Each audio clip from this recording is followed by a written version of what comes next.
পদ্মশ্রী পেলেন 2 জন। প্রজাতন্ত্র দিবসের দিনে রাজ্যের 2 জন মনোনীত হলেন। এরা হলেন আধ্যাত্মিক জগতের চিত্তরঞ্জন দেববর্মা এবং স্মৃতিরেখা চাকমা।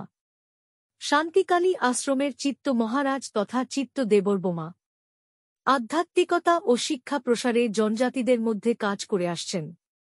অপরদিকে স্মৃতিকণা চাকমা কোমর তাঁতে নিজের হাতে প্রাকৃতিক রঙে রঙ্গ করে সুতা দিয়ে নানা ধরনের কাপড় বুনেন।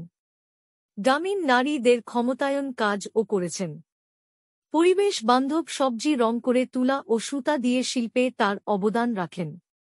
এছাড়া তার সংগঠন উজাইয়া জাধা মাধ্যমে গ্রামীণ মহিলাদের উন্নয়নে কাজ করেছেন। 2024 সালে পদ্মশ্রী পুরস্কার জন্য মনোনীত হওয়ায় চিত্ত মহারাজ এবং স্মৃতিকণা চাকমাকে মুখ্যমন্ত্রী ডাক্তার মানিক সাহা শুভেচ্ছা ও অভিনন্দন জানিয়েছেন।